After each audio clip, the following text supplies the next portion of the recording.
오늘 또 반가운 분 모셨죠. 성균관대 중국대학원 안유화 교수님을 모셨습니다. 네, 안녕하세요. 네. 네. 지금 뭐 오늘 좋은 일이 있으셔서 또 우아하게 또 옷을 입으시고 세미나 있어요. 또 오해할 것 같아요. 또 와인 마시러 가는 줄 알고. 네. 네. 알겠습니다. 그러면 지금 뭐 국제 정세가 좀 바쁘게 돌아가고 있는데요. 먼저 이슈가 되고 있는 것들 몇 가지 좀 짚고 넘어가겠습니다. 네. 먼저 이 중국이 얼마 전에 이제 우한 봉쇄 7개월 반 만에 뭐 사실상 그 코로나19를 이제 종식됐다 선언을 했죠. 실제로 뭐 신규 확진자는 이제 제로다 뭐 이런 네. 발표를 했는데요. 네. 이거를 얼만큼 믿어야 되는가 여러 질문들이 나오고 있어요. 일단은 뭐 제가 정확하게 그 큰 중국을 다 조사한 것도 아니고요. 그래서 저는 그냥 제가 본 것만 말씀드리면 그럴 가능성, 그러니까 일단 무상 증상 환자는 있대요. 무상 증상, 그건 어떻게 할 수 있는 방법이 없잖아요. 그래서 증상이 없는 환자들. 예, 그런 사람들이 있기 때문에 만약에 연세 있는 분들이나 그런 사람들한테서 바이러스 옮길 가능성 항상 존재하는 거죠. 그러면 또 증상이 심해질 수도 있고요. 그래서 그거는 존재한다라고 했고요. 그다음에 중국에서 그러면 그 14억 인구, 그 큰 인구가 뭐 어쨌든 간에 굉장히 지금으로서는 뭐 유럽이나 막 미국처럼 저 상황은 아니잖아요. 그러면 그 부분은 인정을 해줘야 돼요. 근데 그렇게 왜 컨트롤이 잘 됐냐를 보면 제 친구 제가 경험을 봤더니 만약에 이 아파트에서 한 명이라도 나온다 이러면 그 전체 아파트를 그날 즉시 봉쇄해버려요. 아, 지금도? 네, 지금도. 그러니까 나왔다 이러면 봉쇄라는 게 무슨이냐면 아예 집 밖을 못 나오는 거예요. 아, 그래요? 2주 동안. 그러면 음식을 이런 거 어떻게 하냐 이러면 거기 관리하는 이 아파트 관리하는 부서가 있잖아요. 네, 관리사무소. 네, 관리사무소에서 문 앞까지 갖다 주거나 아니면 한 명만 딱 나와서 뭐 일주일에 한두 번 나와서 앞에 집중 구매한 걸 갖다가 갖고 갈 수 있고 이렇게 관리를 하는 거예요. 아, 배달 이렇게 앞에 갖다 주면? 네, 그 관리사무소에서 통 구매를 해주는 거죠. 아파트 전체 수요를 조사를 해가지고 그거는 메시지로 할 수 있잖아요. 그래서 한 사람이 나와서 갖고 가기 때문에 무슨 뜻이냐면 중국 정부에서 컨트롤하는 방식이 민주주의 국가는 막 인권이고 어쩌고 하면서 교회도 막 가고 막 시위도 하고 마스크도 안 끼겠다 이러고 인권을 내세우면서 그러잖아요. 중국은 그게 불가능한 거죠. 그러니까 발생했다 이러면 바로 그냥 봉쇄를 해버려요.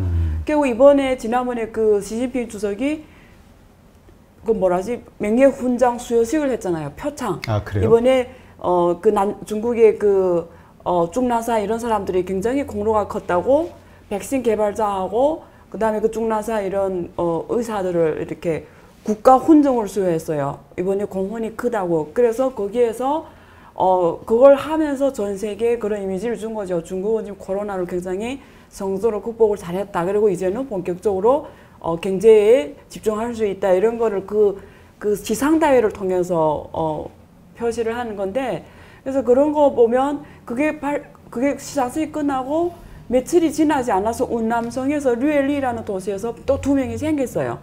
근데 그 2명 어떻게 생겼냐를 보면 그 옆에 운남성 옆에 미얀마예요. 거기서 들어온 거예요. 그 사람이 2명이 중국인이 미얀마에서 비즈니스하는 사람이겠죠. 들어왔는데 그 사람이 걸려 있는 거예요. 근데 그래서 그 류엘리 또 그 도시 전체를 다 봉쇄했어요. 아, 엄청나네요. 한 사람 때문에, 두 사람 때문에. 그러니까 무슨 말이냐면 중국이 관리를 이렇게 하니까 그 큰 나라가 저 정도로 컨트롤이 되는 거죠. 근데 민주주의 국가는 그게 안 되는 그치. 거잖아요. 인권 문제, 자유 문제, 뭐 계속 시위를 하잖아요. 나가지 말라고 하는데 계속 나가. 이러니까 그런 면에서 저런 전체주의 체제를 실행하는 국가들은 장점은 있죠. 전파를 막는 데 있어서. 근데 그렇다고 한 명도 없냐?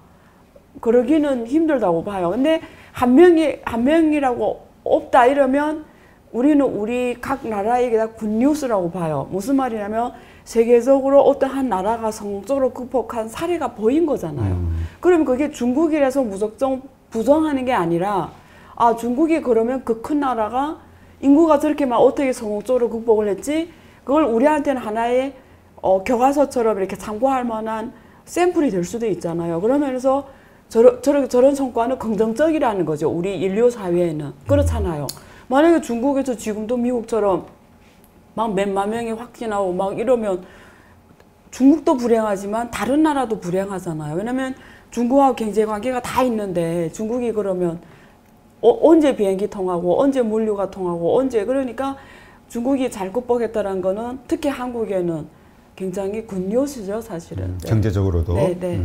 근데 진짜 말씀하신 것처럼 그 우리 못 나가게 막 강압하면은 반발하죠. 지금도 뭐 일반적으로 반발하죠. 네. 네. 그러니까 미국 같은 경우는 더 선진국일수록 그렇죠. 더 그렇고 유럽도 그렇고 그래서 네. 이제 사실 우리 그 확진자 동선 같은 거 이렇게 알려주는 것도 네. 뭐 인권 침해 논란이 막 그랬잖아요. 있잖아요. 네, 네. 유럽에서 막 뉴스로 다루기도 했고. 네, 한국식으로 유럽은 못한다 이러면서 다뤘잖아요. 그러니까 뭐 인권을 내세우기 시작하면 자유를 내세우기 시작하면 자유가 먼저냐 아니면 우리가 이런 전 세계 팬데믹 상황에서 이 전염병을 극복하는 게 먼저냐의 선택인데 중국의 논리는 이런 거죠. 이거는 여기에서는 자유를 말하면 안 된다라는 거죠. 왜냐하면 이거는 자유를 줘보면 전 사람이 다 죽을 수 있는데 이런 데서는 국가적 위기 앞에서는 그러니까 자유는 국가적 이익을 앞에 세우면 안 된다라는 거예요. 한 인간의 자유가 전체 국가의 이익이 앞에 있으면 안 된다라는 거거든요.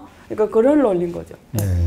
근데 이제 이러한 상황에서 이제 이제 논란의 어떤 불이 붙은 게 지금 홍콩 출신의 그 면역학 박사가 코로나19는 우한의 연구소에서 만들어진 것이다. 이렇게 이제 주장을 하고 있고 그거에 대한 과학적 근거를 공개하겠다. 이제 폭로를 했단 말이에요. 이게 그래서 뭐 설왕설래 또 말이 많거든요.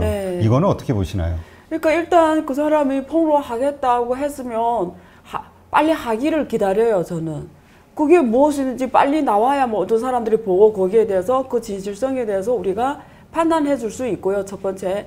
두 번째는 이 바이러스가 어디서 왔냐라는 게 음모론이 많잖아요. 뭐 중국에서 일부러 만들어 가지고 이게 그런 이야기가 있더라고요. 우리 가만히 데이터를 관찰해 보면 이 아시아계 사람들은 많이 안 죽었어요. 보세요. 중국도 그렇고 한국도 그렇고 일본도 그렇고 아시아계 사람들 사망률이 굉장히 낮아요. 그래서 코로나 바이러스에 이 아시아의 이 DNA 체질이 좀 바이러스가 잘 안 붙는데요. 근데 서방 사람들이 약하대요, 이 바이러스에. 네. 예, 그래서 그런 음모론이 있었어요. 일부러 서방 사람들한테 서방 사람들이 취약한 바이러스를 만들었다, 중국에서. 그래서 미국 중심의 이런 선진국을 바이러스로, 그러니까 생물 화학 도구처럼, 무기처럼 썼다라는 거죠. 이런 설이 있고요. 그 다음 중국에서는 또 미국의 뭐 어느 군인이 무한에 그때 뭐 어떤 군인 행사에 왔다 전파해놓고 갔다, 뭐 이런 설도 있고요. 그래서 중국은 부정하고 있는 거죠. 그래서 사실 WHO가 여기에 대해서 명확하게 조사를 하고, WHO가 세계, 위생, 건강, 보건을 책임진 세계 조직으로서 명확하게 조사하고 결과를 주고 근거를 줘야 되는데 그게 지금 신뢰성이 떨어졌잖아요. 그러니까 다들 중국 편이다 이렇게 생각을, 그러니까 공정성의 그렇죠. 의무를 가져요. 네, 공정성의 의무를 갖고 또 그 사무총장이 하는 행동이나 이런 걸 보면 굉장히 신뢰성이 떨어지긴 하잖아요. 그러니까 WHO가 자기 기능을 못 하고 있고요. 그러면 각 나라별로 그냥 자기 주장하는 거죠. 그런데 저는 이렇게 생각해요. 그냥 생각했을 때 왜 무한에서 터졌을까? 그렇잖아요. 어쨌든 무한에서 제일 먼저 발견했죠. 그래서 모든 걸 우리가 논리적으로 양보해서 아주 객관적에서 봤을 때 무한 그 생물 실험실에서 거기서 혹시 관리가 안 돼서, 그러니까 그게 옛날에 논문이 몇 건이 발표됐잖아요. 중국의 무한 실험실에서 논문이 세계적인 의학 저널에 발표가 됐단 말이에요. 그거를 바이러스를 발견했다고. 그러면 제 생각에는 그럴 가능성은 있을 것 같아요. 그러니까 모든 걸 양보해서 그게 이렇게 중국 사람의 스타일이 대국의 사람 좀 그런 스타일 있잖아요. 미국도 그렇고 러시아도 그렇고 중국의 큰 나라 사람 스타일이 좀 건성건성해요. 그러니까 이렇게 일본이나 한국이나 작은 나라 특징은 디테일하거든요. 이렇게 물건도 작게 만들고 예쁘게 만들었는데 그 나라는 큼직큼직하게 건성건성 이런 게 확실히 있어요. 그리고 어디 가나 뭐 미국 가보세요. 지하철 가봐도 그렇고. 그러니까 그런 건 있어요. 이렇게 그 실험실에 이 바이러스 관리가 잘 안 돼서 그게 그 무한의 그 농산물시장은 되게 거리가 가까워요. 지도에서 보면. 거의 길을 하나 건너면. 그래서 그게 쓰레기를 통해서 흘러갈 확률은 있다라는 거죠. 아니면 그 안에 누가 실험실에서 이렇게 청소하는 아줌마들이 있을 수 있잖아요. 이런 아줌마들이 그 바이러스를 가졌는데 수산물시장에서 수산물 사러 간 거죠. 그래서 그렇게 전파될 가능성은 있죠. 근데 저는 그런 음모론 제기는 동의를 안 해요, 개인적으로. 왜냐면 아니 중국도 엄청 손실이고 전 세계 다 손실인데 아무리 공산당을 믿지 않아도 그 정도로 그 뭐라고 해, 사악한 당 조직은 아니거든요. 이렇게 전 인류를 이렇게 망하게 할 정도로. 그건 아니라는 거죠. 네. 사실 논리적으로 생각해보면 그런 얘기도 하시는 분이 있더라고요. 네. 그 빠른 시간 내에 네. 딱 그렇게 해놓고 중국에서 피해가 커지기 전에 자기네들은 뭔가 면역약이 딱 나와가지고 치료를 했다든가 근데 중국도 8만 몇 명이 걸렸고요. 많은 사람 죽었잖아요. 그러니까 그 정도로 상무도한 나라가 아니에요. 그거는 저는 이건 아닌 것 같아요. 근데 이제 말씀드린 그런 스토리는 가능하다 이거죠. 관리가 잘 안 돼서 어떤 뭐 청소부를 통하거나 혹은 거기 누구를 통해서 뭐 그렇잖아요. 그러니까 사고적으로 발생할 가능성은 열려져 있다. 근데 의도적으로 말 그대로 정말 뭐 다른 나라 자기 적대국을 어떻게 뭐 해보려고 저는 거기에 대해서는 굉장히 부정적입니다. 근데 그렇다 해도 네. 그게 실수나 사고로 그게 유출이 된 거라 하더라도 그 우한연구소에서 나온 것으로 밝혀지면 그때는 이 파장이 어마어마할 것 같은데. 그렇죠. 그거는 왜 그러냐면요. 관리가 어쨌든 안 된 거잖아요. 그렇죠. 위험한 거를. 깨면 그렇죠. 그러면 책임 문제가 따르는 책임 거죠. 소재가 있죠. 네, 그 문제, 그 이슈는 있죠. 그러면 지금도 그렇지 않아도 지금 명확한 근거가 없는데도 전 세계 100개 넘는 나라가 지금 책임을 물어야 된다고 하는 거잖아요. 중국에 대해서. 그렇죠. 그러니까 그거는 증거 없어도 이렇게 하는데 만약에 증거가 명확하게 있다 이러면 굉장한 그 중국에 대한 타격이 크죠. 네. 네. 그러면 그 조금 전에 이야기했던 그 홍콩 출신 그 면역학 박사 네. 이름은 잘 모르겠지만 네. 그 사람이 이 폭로하고 뭐 언론을 통해서 인터뷰하고 뭐 이러고 있잖아요. 네. 이거에 대한 신뢰성이랄까 그 중요도를 중국 자체에서는 어떻게 이거 큰 이슈로 보고 있나요? 일단 중국 사람들은 몰라요. 이런 거. 아예 뉴스 차단? 네, 이런 걸 모르고요. 있다는 자체도 모르고요. 그리고 만약에 다 안다고 해도 똑같은 거죠. 미국이 중국을 음모론으로 언론 플레이하는 것처럼 중국도 저거는 서방 세계의 언론 플레이라고 설을 내겠죠. 언론 싸움이 지금 두 나라 막 진행이 되는 거잖아요. 네. 그러니까 우리가 과학자가 아니잖아요. 그렇죠? 전문가가 아니잖아요. 그러면 제3자 입장에서는 정확한 판단하기가 굉장히 어려워지는 거죠. 네. 네, 네. 네. 하여튼 이 결과가 어떻게 흘러갈지는 모르겠지만 근데 중국도 은근히 뭐 겉으로는 뭐 그 터부시하고 뭐 신경 안 쓰는 것 같겠지만 진짜 신경 많이 쓰이겠네요. 엄청 쓰이죠. 네. 그러니까 결국 이 결과에 따라서 만약 책임을 져야 된다 그러면 엄청난 경제적 진짜 이야기가 나올 수도 있는 거잖아요. 그렇죠. 세계적으로 배사 문제라든가 그러면 굉장히 재난적인 거죠, 사실은. 근데 사실 지금의 미중 문제 갈등 네, 혹은 네. 뭐 무역 전쟁, 패권 네. 전쟁 이게 만약에 어느 한쪽의 그러니까 중국의 책임론으로 나오게 되면 이건 일방적으로 미국으로의 승으로 끝나게 되는 거 아니에요? 그럼 미국 입장에서는 어떻게든 사력을 다해서 거기서 뭔가 증거를 찾기 위해서 노력을 할 것 같은데. 그렇죠. 지금 하고 있겠죠. 네. 지금 있다고 하잖아요. 지난번에 트럼프가 그랬어요. 확실한 증거가 있다. 아, 그게 이 사람인가? maybe 그럴 수가 있어요. 예, 예. 네, 하여튼 예, 좀 긴장감을 갖고 어쨌든 이 결과에 따라서 그 들어오는 그 후폭풍이 엄청날 거기 때문에 우리도 이게 진짜 남이 건너편 뭐 강 건너 불구경하듯이 편한 마음으로 볼 수만은 없는 그런 네. 상황인 것 같아요. 어느 쪽으로 결론이 나든 후폭풍이 엄청날 것 같다는 생각이 드네요. 네. 네. 네. 그러면 이번에는 이제 중국 경제 관련해서 질문을 드리면요. 지금 어떤 중국 정부 연구기관에서 이제 전망치를 하나 발표했는데 보니까 2032년에 미국을 제치고 이게 GDP 기준이겠죠. 세계 1위로 올라설 것이다. 이런 뭐 발표를 했더라고요. 네. 그래서 이거에 대한 또 논란이 있는데 이렇게 자신감을 보일 만한 그 이유가 있는 건가요? 중국에서 그러니까 일반적으로 중국 문제에 관해서 서방 쪽 경제학자들은 부정적으로 보고요. 중국 쪽 경제학자들은 무조건 긍정적으로 봐요. 근데 그 중에서도 가장 긍정적으로 중국 경제에 대해서 대표적으로 긍정론자는 중국 지금 북경대학에 교수하고 계시는 리이후라는 교수가 계세요. 근데 그분이 전 세계은행 부총재세요. 그리고 대만 출신이세요. 이 사람이 대만에서 태어났는데 대만을 대만에서 범죄자가 된 거예요. 뭐 정치적 이슈 때문에 막 시위를 엄청 한 사람들이 뭐 정치적 범죄로 그런 경우 입장에서 망명해요. 대륙으로.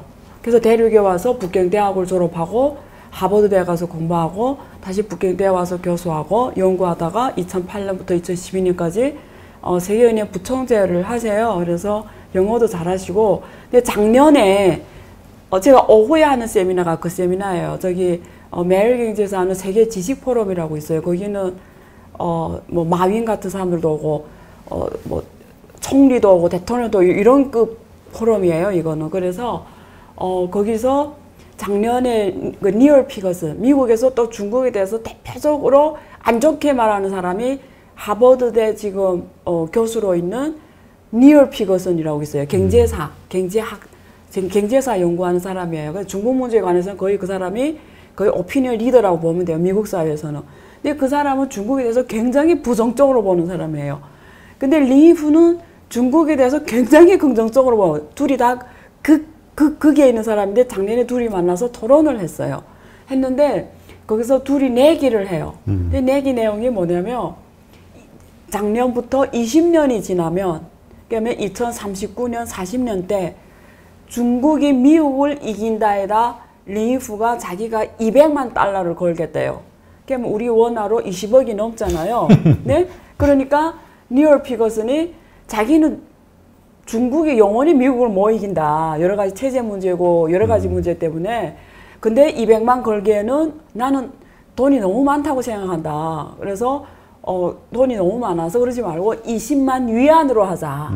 20만 위안. 그러면 원화로 한 4천만 좀 안 되잖아요. 그 콜해서 내기를 했어요. 그래서 20년 후에 리후는 중국이 미국을 이긴다. 니얼 피거슨은 세월이 아무리 흘러도 못 이긴다. 왜? 구소련 봐라. 일본 봐라. 미국에 도전했던 나라가 미국을 이긴 나라가 있냐. 그래서 중국도 절대 못 이긴다. 그래서 환상이다. 이렇게 해요. 그래서 리후가 왜 이긴다고 생각했을까요? 그럼 그분이 근거를 말씀드리면 두 가지예요. 하나는 중국은 굉장히 나라가 크잖아요. 그러니까 동부 연해 지역은 지금 굉장히 발달을 했는데 서안 저쪽 서부 쪽, 중서부 쪽은 아직도 월급이 있잖아요. 그러니까 사람들이 월급이 동남아에 비해서 비싸지가 않아요. 거기도 굉장히 낮고 굉장히 라쿠해요. 그쪽은. 그래서 그 리후 말은 중국은 아직도 후발주자 우세가 있다라는 거예요. 우리가 세계에서 비교 우세론에 의해서 후발주자 우세가 있다. 그래서 이 산업 사슬렌, 공급체 이런 제조업들이 동남아는 인건비가 중국이 연해 지역은 인건비가 너무 비싸니까 동남아에 비해서 경쟁력이 없잖아요. 근데 중서부 쪽으로 가면은 노동력이 아직도 몇억 명씩 공급해 줄 수 있다. 굉장히 싼 노동력. 그리고 중국은 모든 제조업 공급 체인을 갖고 있다. 이런 완비한 공급 체인을 갖고 있는 나라는 없다. 근데 베트남에 간다고 해도 공급 체인이 만족이 되지 않아서 다시 중국에서 수업해야 되고 물류 문제 복잡하다. 근데 중국 내에 있는 모든 산업 체인이 다 있기 때문에 이런 완비한 산업 체인이 갖고 있는 중국밖에 없다. 그리고 우수한 효율성이 높은 노동자, 그리고 후발주자 우세, 그리고 중국 자체도 이제는 굉장한 제조 기술을 갖고 있다. 그리고 중서부지 아직 개발이 덜 됐다. 그래서 앞으로도 8%로 성장한다. 그러면 8%로 성장하면 우리가 계산해 보면 2030년이 지나면 GDP가 지금 8% 성장하면 계산해 보면 미국을 초월한다라는 거죠. 그래서 근데 그건 있어요. IMF가 2014년도에 보고서를 냈어요. 지금으로부터 6년 전이죠. 보고서를 내서 이미 구매력 기준, PPP, 구매력 기준으로 중국은 미국을 초월했다는 보고서를 이미 냈어요. 2014년에. 네. 근데 지금 명목 기준으로 해도 2030년 혹은 35년이면 미국을 초월한다라는 거예요. 그래서 이게 리후가 말하는 논리적 근거가 여기서 오는 거죠. 네. 그러면 이제 그렇게 말은 하지만 그럼 실제로 지금 그 실물 경제 그 지표들 이런 네. 것들이 정말 미국을 훨씬 앞서 나가고 있다라는 어떤 증거들을 보여주고 있는지. 일단은 지난번에 세계은행에서 발표한 전망치가 있어요. 8월달 마지막 나온 전망치가 있는데 올해 미국은 마이너스 4.9%, 전 세계 경제가 올해는 마이너스 4.9%. 그리고 미국은 올해 마이너스 8%. 원래는 6월에는 마이너스 5.9%에서 8월에 더 낮췄어요. 그러니까 세계은행이 미국의 올해 경제 성장률을 당시에 그 6월 달에는 마이너스 5.9%라고 했는데 8월에는 올해 전체 경제에서 마이너스 8%로 전망했어. 미국에 대해서. 세계는 마이너스 4.9. 유럽은 원래는 유럽이 8% 그랬는데 지금 8월의 전망치는 마이너스 12%예요. 아, 많이 안 좋네요. 엄청 안 좋은 거죠. 그래서 지금 중국은 일단 2분기에 3.15 나왔잖아요. 그러면 지금 발표한 데이터로 갔을 때 올해는 적어도 3% 이상은 한다라는 거예요. 3%. 3%. 네, 미니멈. 그러면 모든 나라에 비해서 절대적으로 높은 거잖아요. 세계가 마이너스 4.9, 중국 3%면 다 세계 평균보다 거의 7.9% 높아지는 거잖아요. 그래서 그런 면에서 긍정적이라고 보고 이번 마지막 거시경제 데이터가 8월 달에 나온 거잖아요. 통계국에서 보면은 고정자산 투자 증가율, 소매 판매 증가율이 다 포지티브하게 돌아섰어요. 전년 대비. 전년 대비? 네, 전년 대비. 수출도 마이너스 0.1%인가? 어쨌든 수출도 뭐 괜찮은 걸로 나오고. 그러니까 나쁜 게 굉장히 이렇게 좋아지고 있는 걸로 통계국 발표 데이터로 나왔어요. 이게 이제 보통 전분기 같은 경우는 워낙 실적이 안 좋았으니까 지금 나오죠. 좋아져도 그냥 큰 의미가 없는데 이게 전년 대비라면 좀 상당히 높아지는 거 아닌가요? 굉장히 높아진 거죠. 그러니까 정상 상태보다 높아진 거니까. 네, 그래서 그게 확실히 도대체 그러냐? 거기에 대한 의구심은 들겠죠. 근데 그러니까 통계국에서 발표한 데이터로 시장이 반응하는 거니까. 뭐 통계를 또 안 믿는 분들도 있으니까 네, 중국 통계를. 그렇죠. 근데 이제 이러한 성장세가 어쨌든 중국의 어떤 그 경제 성장론에 좀 제동을 거는 분들의 이론은 네. 이제 미국이 마음 먹고 이제 중국의 성장을 막아서기로 결심을 하고 이제 네. 그런 작업들을 하고 있잖아요. 네. 그 중에 하나가 또 이번에 화웨이 그렇죠. 문제도 있고. 네. 이게 과연 이기고 넘어갈 수 있겠느냐. 이제 성장은 더 이상 어렵지 않겠느냐. 미국의 어떤 제약 때문에. 이번에 화웨이 같은 경우도 이제 반도체 뭐 네. 추가 제재하면서 반도체 구매가 안 된다면서요. 네. 그러니까 우리가 한 국가가 성장하려면 아래와 같은 요소가 있어야 돼요. 하나는 노동력 그리고 자본, 그다음에 토지, 그리고 마지막 기술. 이게 생산 4대 요소예요. 그래서 토지하고 노동력이 쌓여야 돼요.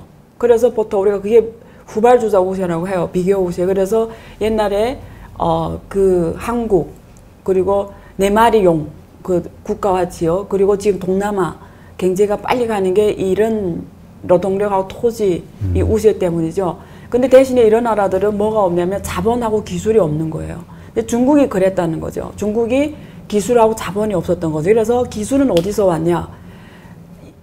90년대 이후부터 특히 2000년대 지나면서 전 세계 500대 기업이 전체가 중국에 들어갔어요. 근데 중국에 들어갈 때 중국은 독자로 못하게 했어요. 합자가 돼야 된다. 합작 아니면 합차. 그래서 중국이 50% 갔든지 컨트롤 지분 갔든지 어쨌든 이래서 뭐 자동차 산업 대표적인 현대자동차가 대표적인 거죠. 네. 그래서 기술을 그렇게 없는 기술을 세계 500대 기업 들어가면서 기술 부분을 보완한 거고요. 그 다음에 자본이잖아요. 근데 이 500대 들어갈 때 자본도 갖고 들어가잖아요. FDI라는 게 자본 투자잖아요. 그렇죠. 그러니까 자본하고 기술은 외자들이 기업이 해결해 준 거예요. 그러니까 4대 요소를 만족하면서 중국이 그 다음에 더 좋은 우시가 뭐였냐면 2001년에 WTO에 가입을 한 거예요. 그러니까 중국 시장이 국내 시장에서 세계 시장으로 확 열린 거죠. 그래서 그 외상 투자 기업들이 들어가서 생산한 제품이 유럽하고 주로 미국에 수출하면서 수출 주도형으로 중국이 지금까지 고속 성장해 온 거예요. 그래서 중국은 수출 주도형 그리고 투자 주도형. 투자 주도형은 정부 중심의 투자로 진행해 온 거예요. 이게 중국의 차이나 스토리예요. 근데 지금 미국의 제재 때문에 변화된 게 뭐냐를 보면 돼요. 자, 그러면 토지하고 노동력은 지금 어떻게 변했냐를 보면 중국은 2001년 이후, 특히 2008년 이후, 그러니까 금융위기 이후부터 사람들이 월급이 본격적으로 상승하는 2005년 이후부터요. 평균 9에서 12% 상승했어요. 월급이. 그러니까 이제는 중국 사람들이 월급이 굉장히 높아요. 그래서 제조업하기에는 원가가 너무 비싸. 근데 다행인 거는 중국은 인구가 많다 보니까 대체 인력이 너무 많아요. 그래서 비싼 월급도 있지만 싼 월급도 있어요. 싼 노동력. 결국 노동력 몇억 명씩 존재하잖아요. 농민공만 해도 몇억 명이 있잖아요. 그래서 그 끊임없는 노동력이 공급이 되고 이 노동력들은 일을 열심히 하고 말을 잘 듣고 노조가 없고 3교대가 가능하고 그다음에 종교가 없고 그러니까 이게 제조업에서 쓴 노동력과는 가장 효율성이 좋은 노동력이에요. 그렇죠. 노동력은 아직도 저는 우세가 있다고 봐요. 그러면 토지예요. 근데 토지는 많이 가격이 올랐어요. 많이 상승했죠. 엄청 올랐죠. 엄청 올랐음에도 불구하고 중국은 재미있는 게 있어요. 다른 나라에 비해. 특히 한국하고 비교했을 때. 중국은 이렇게 외상 투자를 유치하잖아요. 이게 전략이 뭐냐면 토지가 아주 싸게 공급을 해줘요. 한국은 달라요. 외국 기업들. 네, 한국은 저기 뭐 어디 뭐 인천 개발 뭐 무슨 개발이라고 정하잖아요. 대선, 대구 개발 지역. 한국은 개발 지역들이 토지 장사를 해요. 부동산 개발이에요. 그래서 기업이 오라 이래요. 토지를 아주 비싸게 팔아줘요. 그 다음에 관리를 안 해요. 그 다음에 얘네 알아서 거기서 경쟁해 살아가라 이렇게 해요. 중국은 아니에요. 중국은 토지를 아주 싸게 공급해요. 대신에 기술을 갖고 오라는 거예요.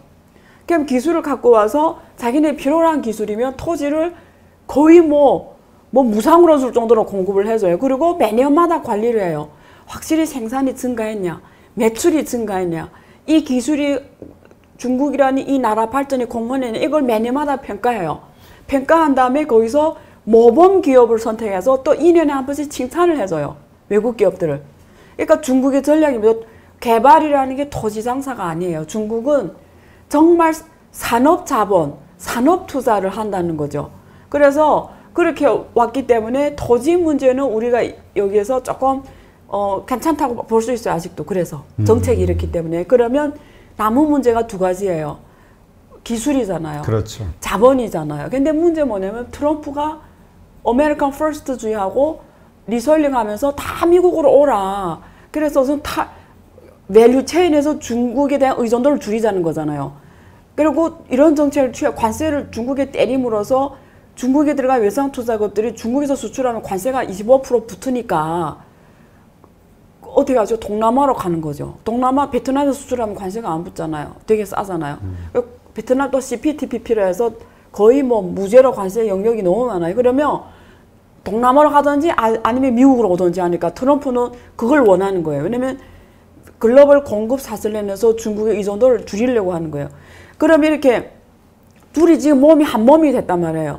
한 몸이 됐을 때 중국을 죽여버리면 나도 죽는 거예요. 근데 이렇게 슬슬 떼버리는 거죠. 의존도를 하나하나를 떼버리면 나하고 옛날에 구소련하고 미국처럼 경제적으로 관계가 없게 되면 죽어도 상관없는 거예요. 오히려 죽으면 더 좋은 거죠. 그래서 그 작업을 지금 하고 있는 거예요. 네. 그래서 중국에 들어간 외국 기업들, 그래서 그걸 이런 트럼프의 호소에 가장 먼저 호응한 게 일본. 일본의 기업들이 다 동남아로 가고 일본으로 돌아가고 지금 제일 먼저 움직인 게 일본이에요. 네. 일본 기업들이 가장 많이 떠나고 있고요. 그런 면에서 지금 전 세계, 그러니까 트럼프 의지는 그거죠. 전 세계가 이제는 중국 공급에 대한 의존도를 줄이자. 그래야 내가 마음 놓고 중국을 때릴 수 있다라는 거죠. 그래서 기술은 이제 어떻게 해야 되냐. 외국이 원래 기술을 부분을 해결해. 그래서 중국은 이제는 기술은 독자적으로 가겠다라는 거죠. 네. 그래서 화웨이가 소프트웨어, 하드웨어 전반 독자적인 기술 개발을 80년대부터 시작을 하기 시작했어요. 사실 90년대 근데 안 되잖아요. 인지니어도 없고 기술. 그래서 그렇게 오다가 본격적으로 성장한 게 90년대 이후부터예요. 화웨이는 95년 이전까지도 중국 사람들이 화웨이라 이름 두 글자도 몰랐어요. 그러다가 95년 이후부터 정부의 대폭적인 지지하에서 통신장비 영역에서 굉장한 그 저렴한 그 경쟁력으로 그리고 해외에 대한 빠른 기술 흡수로 캐나다 막 통신장비 업체를 파산시킬 정도로 성장해요. 그래서 90년대 중반부터 화웨이라 이름 글자가 들어오기 시작하면서 2001년 이후로 전 세계 시장을 설립하기 시작해요. 통신장비 업체는 가장 싸게 공급을 하니까요. 그래서 화웨이가 커지기 시작하고 후에 얘네들이 통신장비부터 하다가 이제는 디바이스 쪽으로 가게 된 거예요. 그게 스마트폰이에요. 디바이스로 하게 되고 그 다음에 디지털 세계로 가면서 뭘 느꼈냐면 하드만 해서는 안 되는구나. 결국은 하드를 조성하는 게 소프트웨어구나. 그러면 이런 미국의 이런 손아귀에서 벗어나려면 소프트웨어하고 하드의 모든 독자적인 기술을 갖고 있어야 되게 돼서 본격적으로 더 투자를 하게 2000년대 이후예요. 그래서 그때부터 이미 소프트웨어하고 기술의 국산화를 생태계를 만들기 시작했어요. 그래서 지금까지 어느 정도 실력이냐는 아무도 몰라요. 이번에 그 구글이 소프트웨어를 안 주잖아요. 그래서 만든 게 홍멍이거든요. 그게 뭐예요? 홍멍, 중국판 구글이라 보면 돼요. 화웨이가 구글 시스템 만든 거예요, 소프트웨어를. 그래서 홍멍 2.0 버전 내놨는데 그게 이번에 화웨이 최신 핸드폰에 들어가요. 안드로이드? 네, 그러니까 그렇죠. 화웨이에서 만든 안드로이드급의 소프트웨어라고 보시면 돼요. 근데 그게 어느 정도 신뢰성이냐 이런 거를 모르는 거죠. 안 그렇지. 써봐가지고. 그래서 하드 쪽하고 이쪽 소프트웨어 쪽 다 그 지금 국산화를 굉장히 오랜 시간 준비해 왔어요. 그래서 런정페가 무슨 말을 했냐면 미국이 때려도 상관없다. 우리는 다 준비되어 있다. 플랜 B가 있다. 근데 전 세계가 진짜 플랜 B가 있냐는 모르는 거죠. 이제 봐야죠. 이제 시작된 거죠. 왜냐면 지금 9월 15일 이제 본격적으로 이제는 삼성, SK도 못 공급하잖아요. 그치. 이제 제재가 시작됐잖아요. 이제부터 이제 반년이 지나가면 알아요. 6개월 지나면. 재고는 한 6개월치 가지고 있다 뭐 이런 얘기가 있더라고요. 그래서 6개월 지나면 알죠. 그러니까 여기에서 가장 사실 지난번에 발표 보니까 삼성전자보다 더 많이 핸드폰을 판 걸로 나왔었잖아요. 네, 1등 했죠. 1등 했잖아요. 그러니까 이제 그 정도로 이제 6개월 지나면 알죠. 그 주요 판매 품목이었는데 이 핸드폰이. 근데 그거는 확실히 줄어들 거예요, 비중은. 왜 세계 비중은? 왜 그러냐면 5G를 못 만들잖아요. 그렇죠. 그러니까 5G 못 만드는, 지금 못 만들어요, 확실하게, 지금은. 그러면 유럽에서 5G 핸드폰은 삼성하고 화웨이밖에, 전 세계적으로 이 두 기업밖에 없어요. 그러면 화웨이가 기대할 수 있는 건 뭔가요? 그러니까 6개월까지 버티면서 6개월 동안 뭔가 해결 방안? 미중이 어떻게 잘 되기를 바라는? 제재가 풀리기를 바라는? 이게 답인가요? 그런 노력도 하겠죠. 그거는 화웨이가 직접적으로 한다고 보다 중국 정부가 하겠죠. 중국 정부는 지금 대선을 기다리고 있어요. 제가 읽는 전략은 이래요. 대선을 기다리고 있어요. 기다려서 트럼프가 떨어지면 알아서 끝나는 거잖아요. 아니 뭐 바이든이 올라가 계속 중국 제재를 하겠지만 방법은 달라질 거예요. 이런 식은 아닐 거예요. 혹은 이런 식을 해도 조금 달라질 거예요. 그래서 일단은 중국 정부는 11월 3일이 며칠이 안 남았잖아요. 40일. 그러니까 보자는 거 있어요. 근데 트럼프가 재선에 성공되면 달라지는 거예요. 게임 그다음부터는. 중국 전략도 달라질 거예요. 더 강해질 거라고 많이들 예상하던데요. 그러니까 중국은 지금 그러니까 플랜 A, 플랜 B 다 갖고 있죠. 거기에 트럼프가 될 경우에 어떤 전략. 근데 그게 화웨이 이런 어려움에 대해서 화웨이 혼자 해결할 수 있는 게 아니잖아요. 그러니까 중국이 지금 어떤 전략이 있을 거예요. 근데 그 전략을 본격적으로 보이는 그 시기는 대선 이후. 그렇죠. 11월 3일에 사실 정확하게 대선이 누가 이겼냐는 안 나올 거예요. 한 12월 중순이 돼야 나와요. 12월 14 정도. 왜냐면 그게 또 선거인단도 또 투표제가 있어요. 그래서 그게 다 되고 우편 투표 이번에 또 해가지고 미국에서. 그래서 10월 중순이 돼야 되는데 일단은 보자는 거고 있죠. 그리고 중국이 전략이 중요하죠. 지금부터가. 그러면 그게 있고요. 다른 하나는 유럽에서 구글 소프트웨어가 못 들어가니까 못 쓰잖아요. 우리 구글 플레이 이런 거. 그러면 유럽에서는 줄어들 거예요. 세계 시장 점유율은. 그러면 그 부분을 국내 시장이 메워주겠죠. 화웨이에. 그러니까 중국의 최신의 5G 핸드폰이 만약에 홍멍 소프트웨어를 설치하고 또 자기네 한 반도체 칩을 넣고 막 이러면 근데 기술적으로는 지금 부품이 일단은 칩을 못 가고 반도체를 있잖아요. 못 받으니까. 네, 못 받아. 7나노미 이런 건 못 받잖아요. 그러면 지금 중국 국내에서 자체적으로 하는 게 14나노미거든요. 그러면 그런 핸드폰밖에 못 만든다는 건데. 저사양. 네, 그러니까 타격 받죠. 줄어들 수밖에 없죠. 근데 삼성은 혜택 보겠죠. 스마트폰에서는. 근데 너무 좋은 일은 아니에요. 왜냐면 스마트폰은 비중이 커지는 게 좋은 점은 있어요. 그러면 스마트폰을 전 세계 사람 많이 쓸수록 좋은 게 뭐냐면 삼성이 저도 삼성 거지만 여기에 담을 수 있는 핀테크를 한다. 삼성이 삼성페이 이런 걸 다 설치할 수 있잖아요. 그러면 글로벌의 금융 사이드 그리고 사물인터넷 다 핸드폰으로 하잖아요. 그러니까 이 삼성이 스마트폰을 전 세계에 많이 팔수록 삼성 전체 그룹의 사물인터넷 사업이 커질 거예요. 힘도 커질 거예요. 그리고 반도체 침도 더 늘어나겠죠. 그래 등등 이런 긍정적인 효과가 있는데 반대로 지금 삼성하고 SK가 중국에 공급을 못 하잖아요. 거기서 줄어드는 매출이 몇 조가 되잖아요. 지금 몇 조. 그걸 어디에서 메꾸냐의 문제가 있는데 당분간 스마트폰이 조금 메꿔주겠지만 길게 봤을 때는 이거 가지고는 안 된다라는 거죠. 진짜 경쟁력을 갖고 있어야 되는 거죠.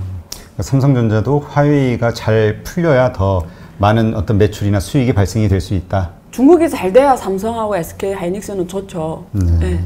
알겠습니다. 이제 이번에 화웨이에 대한 제재 이런 것 때문에 이제 그 반도체 중국의 이제까지 반도체 굴기 이런 어떤 목표 이런 것들이 큰 타격을 받지 않겠느냐라는 어떤 부정적인 뭐 이론이 있고요. 미국의 제재 때문에. 그 다음에 또 하나는 반대편 사이드에서는 아니다. 우리 이번에 한일전 그 반도체 소재 문제 일어났을 때처럼 기술 자립을 위해서 국가적으로 총력전을 펼쳐가지고 뭔가 대안을 만들었잖아요. 그것처럼 중국도 일치단결해가지고 이 반도체 부분을 뭐 자력으로 뭐 키우든 어쨌든 뭐 뭔가 방법을 찾아내지 않겠냐. 이 양쪽의 의견이 있거든요. 어떻게 보세요? 중국은 지금 반도체, 그러니까 중국이 이 문제를 읽어요. 어떻게 읽냐면 미국과의 관계 문제를 중국이 미국이 요구하는 걸 다 들어줘도 어차피 중국을 죽이게 돼 있다는 거예요. 공격받을 수밖에 없다. 네.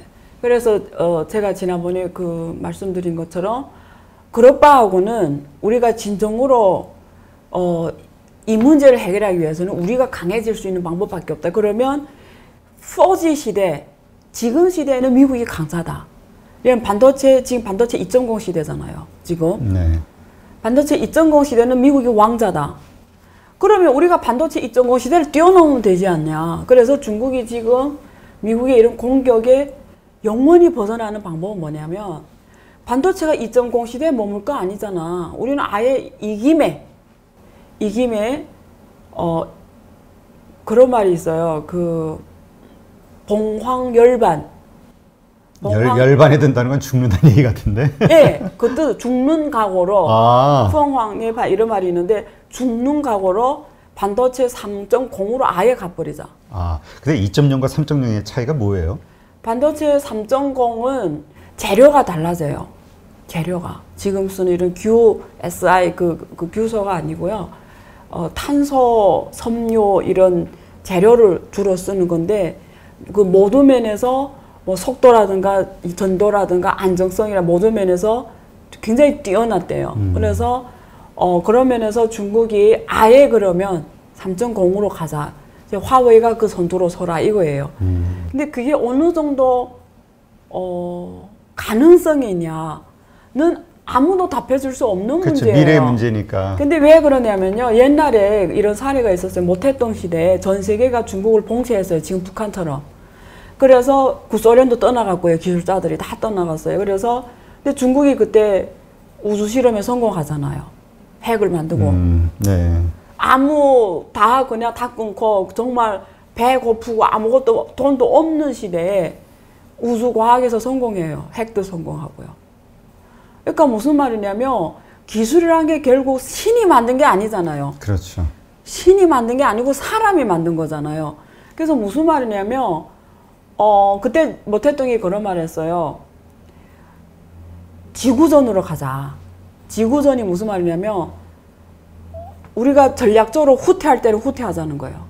자, 지금 한 대 얻어 맞았잖아요. 이럴 때 길 쓰고 달려들면 안 된다라는 거예요. 그래, 그냥 맞았어. 우리가 전략적으로 철수하자. 그냥 없는 존재처럼 있자. 대신에 힘을 기르는 거죠. 힘을 걸어서 우리 독자적으로 이겨내자. 그래서 지금 또 중국이 그 전략 하는 거예요. 자, 이제 지금 안 되잖아요. 모든 기술에서 때리면 그냥 맞는 거잖아요. 그래서 중국은 지금 확실하게 지구전으로 가죠. 이제부터는. 그리고 확실하게 전 군대와 군대 기술, 과학 기술, 그리고 해외에 있는 화교 과학자들을 다 불러들이는 거예요. 어마어마한 돈으로. 특히 미국에 있는 과학자들을 원래 중국에서 태어나서 미국에 유학해서 미국에 남아서 살던 중국 과학자들 있잖아요. 다 불러들여서 나라와 민족을 위해서 우리 기술을 만들어달라. 지금 그렇게 실제 사례가 생겼어요. 지금 북경에서 AI 연구원을 만들었어요. 북경에서. 북경시에서 AI. 북경시 인공지능 통신연구원을 만들었어요. 근데 그 연구원의 원장이 누가 오냐면 지금 미국에서 UCLA에서 교수하는 세계적인 가장 유명한 AI 과학자예요. 세계 넘버원 중국 사람이에요. 그 사람이 와요. 모든 걸 다 버리고 지금 중국에 들어와요. 와서 그 북경의 AI 연구원 원장하고清華대 교수로 가요. 그 이런 사람들 오면 안 되겠어요? 그러니까 이제 엄청난 돈으로 그런 실력 있는 분들을 네. 이제 모신다 이거죠. 네. 국가적으로. 그래서 이제는 중국 자체로 가겠다라는 거예요. 그것도 지금 모두 있는 기술을 뛰어넘는 기술을 바로 가겠다라는 지금 그러니까 네. 다음 세대의 기술에 집중을 해서 네. 경쟁력을 더 키우겠다. 네. 그게 다 사실 예전에 천인계획인가 뭐 그런 거 있었잖아요. 그렇죠. 천인계획. 근데 그게 이제 사실 좀 실패로 끝났다 뭐 이런 얘기가 있고 여러 가지 제약들 때문에 그 뭐 화웨이에서도 뭐 천재소년 계획이라고 뭐 이렇게 맞아요. 했다고. 맞아요. 예. 화웨이 천재소년 계획이 있는데요. 그 공대생 졸업들 가운데서 학부생, 공대 학부생 졸업 가운데서 우리 원화로 중국 돈으로 한 200만, 200만 여기 돈 한 4억이 되잖아요. 연봉? 네. 와. 그렇게 주면서 학부 졸업생을 특히 어느 쪽 애들이라면 AI 쪽 컴퓨터 공학 이런 쪽 애들을 바로 그냥 엄청난 돈으로 스카우해 가요.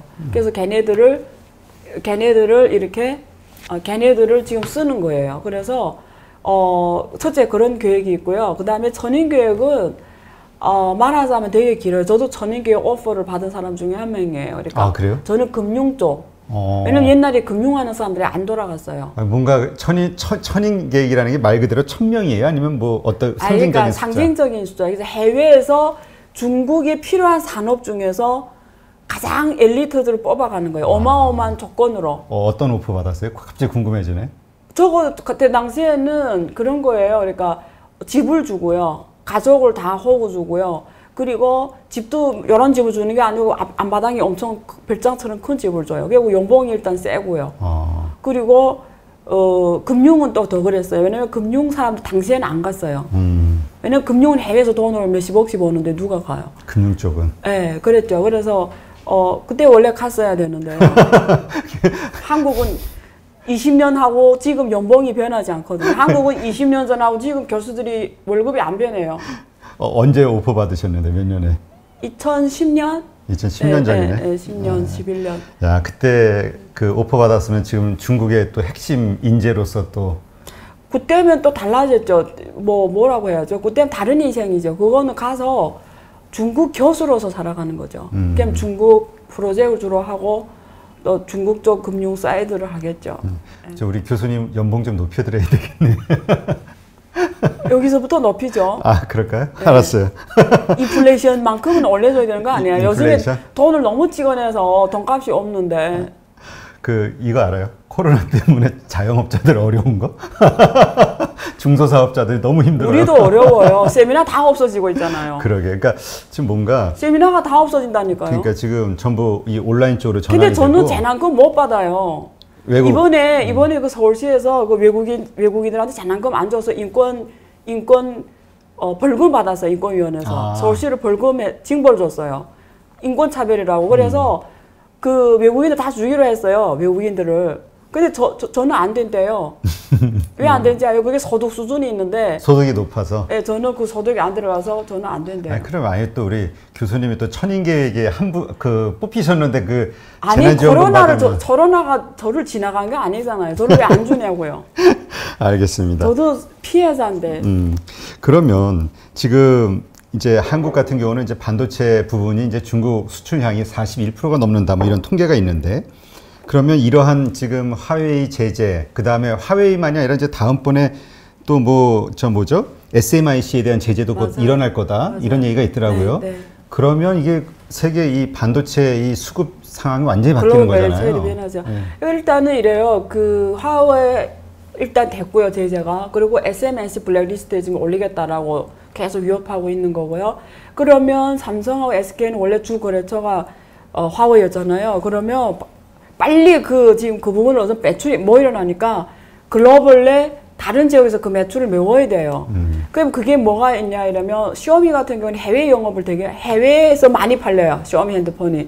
그런 애들이 있을 수가 있죠. 그러니까 그런 다른 그 중국의 오퍼라든가 비보라든가 이런 대안이 있을 수 있고요.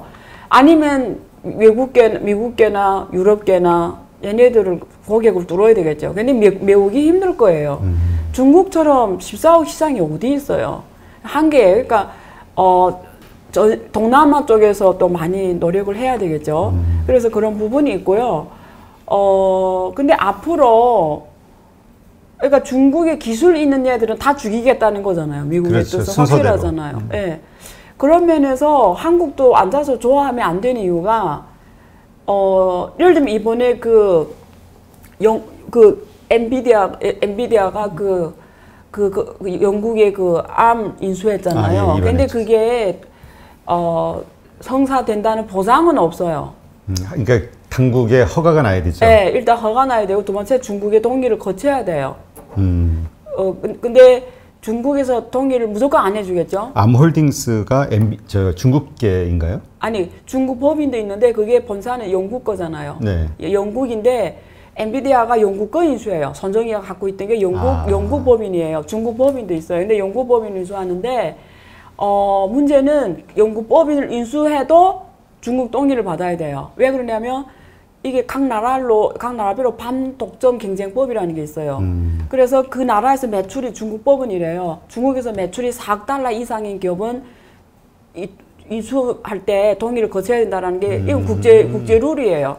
그래서 옛날에 2015년도에 퀄컴이 인수를 하려다가 중국이 동의 안 해서 인수를 못한 사례가 있어요. 중국하고는 어떤 국적 소유 관계가 전혀 없는데도 예. 팔기 위해서는 여기서 예, 매출이 중국에서 일어나기 때문에 4억 달러 이상이면 무조건 그 중국의 박동적 경제법 그게 그 법에 의해서 그 승인을 받아야 돼요. 인수합병할 때. 왜냐면 더 커진다는 거잖아요. 그렇죠. 그래서 그때 동의 안 해서 퀄컴이 실패했거든요. 인수합병을. 이번에도 똑같아요. 중국이 동의할 리가 없겠죠. 100% 반대겠죠. 그래서 꼭 된다 보장은 없어요. 없는데 이게 상징적 의미가 있어요. 왜 그러냐면 만약에 이렇게 된다고 했을 때 이게 그 엔비디아는 그래픽 하는 회사잖아요. 그렇죠. GPU. 예. 그 다음에 이 ARM은 설계하는 회사잖아요. 그러면 설계만 하는 애이기 때문에 이해관계가 없는데 이제 미국 회사가 인수합병 해버리면 미국이 지금 중국을 대하는 자세를 보세요. 그러면 조금만 자기 마음에 안 들면 이제 그 또 기술을 더 중요한 기술을 갖고 가는 거잖아. 모바일 칩 설계는 인텔이 아니라 ARM이거든요. PC 설계는 인텔이 넘버1. 근데 모바일 칩 설계는 ARM이 1위예요. 근데 앞으로는 5 시대는 모바일이에요. 그렇죠. 근데 여기서 제일 중요한 기업을 미국이 인수해버린 거예요. 그래서 미국이 이제는 더 무기를 장착하게 된 거예요. 그러면 내 말을 조금만 안 들으면 지금 중국을 대하던 식으로 바로 그냥 블랙리스트에 올려버리고 그냥 죽여버리잖아요. 지금은 암 인수해도 엔비디아는 안 그런다고 해요. 만약에 트럼프가 요구하면 엔비디아가 말 안 들을 수 있어요? 그러니까 불가능해요. 중립적 위치가 없어지는 거예요. 그러면 한국 다른 나라 똑같아. 이제부터 만약에 그게 인수 성공된 즉시 한국도 전략을 빨리 기술 밸류 체인에서 자국화를 더 빨리 갖고 가야 돼요. 그러니까 한국도 물론 지금은 아무 문제가 네. 없지만 어느 날 그 무역 분쟁 같은 당연하죠. 게 벌어졌을 때 네. 이것으로 무기가 되면 무기로 네. 이제 변질될 수 있기 때문에 왜 그러냐면 하면. 한국은 중국하고 관계가 없을 수가 없어요. 그러면 미국이 내 중국하고 분명히 하지 말랬는데 왜 했어? 이러고 또 동원할 거래 기술적인 제재를. 블랙리스트 올라가면 일단. 근데 그러면 트럼프가 내가 문제 됐든 내가 가서 이럴 거야. 야 트럼프, 네가 우리는 경제로 중국하고 관계해서 먹고 사는데 우리가 중국하고 안 하는 걸 네가 사줄 거야? 네가 안 사주면서 하지 말라는 거 말이 돼. 난 이렇게 할 거란 말이에요. 근데 문재인 대통령 그렇게 안 할 거잖아요. 그럼 어떻게 해야 돼요? 우리 스스로 준비를 하고 있어야죠. 그런 날이. 왜 우리는 어차피 중국하고 경제적으로 영원히 같이 갈 수밖에 없는 운명이에요. 그러면 어떻게 해야죠? 항상 이런 리스크 노출이 되니까 우리는 빨리 핵심 기술을 지금부터 빨리 개발 10년 이내에 끝내버려야 돼요. 그러니까 그 말씀은 이제 영원한 우방도 영원한 적국도 없다라는 거죠. 냉정한 국제 외교 그렇죠. 질서에서는. 그러니까 국가 간의 관계가 우리가 이렇게 지켜보시면 그냥 사람 간의 관계하고 똑같아요. 하나도 다른 게 없어요. 국가 간의 관계하고 사람 간의 관계가. 보통 부부들이 네. 처음에 사랑하고 뭐 결혼하고 이럴 땐 정말 다 더할 나위 없이 좋은데 헤어지고 나면은 더할 나위 없는 원수가 되잖아요. 서로의 약점을 다 가지고 있는. 뭐 헤어지지 않아더라도 같이 살아도 같이 한 공간에 살아도 안 보고 사는 사람 많대요. 50%래요, 50%. 아, 네, 그렇군요. 그러면 이런 얘기 들을 때마다 혼자 사는 게 아니 혼자 사는 게 그래서 혼자 좋아. 살잖아요. 네, 좋아요. 좋아요? 좋아요. 그러면 지금 이제 삼성전자하고 SK하이닉스 이러한 전반적인 시장 국제 상황을 봤을 때 지금 이제 주가가 뭐 6만 원, 8만 원 넘었으면서 약간 이제 그동안 지지부진하다가 상승세를 보이고 있는데 어떻게 이 추세를 보시나요? 저는 삼성전자는 되게 제가 개인적으로 그냥 이거는 전문가 아니고요. 그냥 재미로 말씀드릴게요. 저는 삼성전자를 너무 사랑해요. 돈 벌었으니까. 아니 그리고 삼성전자 잘 됐으면 좋겠어요. 그래서 한국 분들이 만약에 투자를 한다 하면 자국 기업에 투자하는 게 좋잖아요. 그래서 삼성전자하고 SK하이닉스에 투자하는 게 저는 맞다고 생각해요. 이건 전문가로서가 아니라 그냥 정서적으로. 그다음에 전문가로서 말씀드리면 이렇게 보시면 돼요. 우리 미래의 경쟁함에 있어서 가장 기술력이 있어야 되잖아요. 이제는 기술 경쟁이잖아요. 네. 그러면 삼성전자 같은 기업들이 안 하면 누가 하겠어요? 에? 이제 말한 제가 말 앞에서 그런 밸류체인에서 어떤 키 밸류체인을 내가 갖고 가려면 할 수 있는 기업이 손가락 안에 몇 개밖에 없잖아요. 네. 그럼 그건 누구겠어요? 그리고 제 보기엔 지금 이재용 이런 분들은 잠을 못 잘 것 같아요. 미래에 대한 걱정 때문에. 네. 잘 못 잘 것 같아요. 이분들은 다 알 거 아니에요. 이게 지금 어떻게 돌아가는지, 이 판이 어떻게 돌아가고, 어떻게 해야 돼. 다 지금 알 거라면. 그러니까, 제 보기에는 만약에 한국이 삼성이 못한다 하면 다른 주식이 또 있을까요? 반도체와 관련해서는 하이닉스밖에 없죠. 그러니까. 그래서 저는 길게 봤을 때 굉장히 긍정적으로 봐요. 길게 네. 봤을 때, 네. 그러니까 지금의 단기적인 어떤 경제 상황들은 네. 좀 터부시하고 네. 장기적인 안목으로는 네. 뭐 괜찮다. 저도 지금 부동산 지금 아직 팔리지 않았는데 팔면은 그냥 연금에 드는 것처럼 살려고요. 삼성전자. 네. 아, 네. 연금 드는 개념으로. 연금. 그러니까 요즘에 그런 기업들이 많아요. 그러니까 기술이 있는 ICT, 빅테크 기업들이 배당 수익률이 높은 애들이 많아요. 예를 들면 그 IBM도 되게 지금 사실 부지 안 좋거든요. 주가가 흐름이. 네. IBM이 엉망이에요, 지금. 근데 걔네 배당 수익률이 5.5% 넘어요. 배당 수익률이. 주가는 엉망인데. 근데 배당 수익률이 5%예요. 뭐 요새 미국 기업들은 저 대출 받아서 그거 준다면서요? 뭘 배당이요? 네, 아, 배당. 맞아. 왜냐면 내가 그때 우리가 파이낸스 이런 쪽으로 보면 배당은 줄이지 못해요. 한 번 준 다음에. 왜냐면 줄이면 그 기업이 엄청난 마이너스 시그널이에요. 내가 올해 4% 줬다 그러면 내년도 4% 줘야 아 얘가 문제 없구나 그렇죠. 이런 느낌이지. 시장에서 갑자기 살 좋은데 2주 이러면 시장에 그 주가가 대폭락해요. 얘네 뭔가 어려운가 보다. 예, 그게 배당의 시그널 효과라고 해요. 전문 용어로. 그래서 배당 이론에서 그게 나와요. 아, 그래서 계속 그렇게까지 하면서 배당을 주는 거군요. 예. 그래서 배당을 잘 안 올려줘요. 그래서. 왜냐면 쉽게 올리기 힘들어요. 네. 예. 알겠습니다. 하여튼 한국의 반도체 산업은 어쨌건 주변 상황 이런 거 상관없이 미래는 좀 밝다 이런 걸로 이제 이해하면 되겠네요. 삼성전자만? 응원해야죠. 예, 저기 삼성전자가 우선적으로 밝은 것 같네요. 분위기가. 알겠습니다. 네, 그러면 이번에는 이제 11월 대선, 미국 대선과 관련한 어떤 질문을 좀 드릴게요. 네. 일단 바이든 후보하고 트럼프 대통령 이 누가 돼야 미국 경제에 더 이득이 될까 이런 거 가지고 사실 설왕설래 말이 많거든요. 네. 어떻게 보시나요? 일단 이번 대선이 정말 재밌어요. 저는 살면서 이런 대선을 본다는 게 행복해요. 왜요?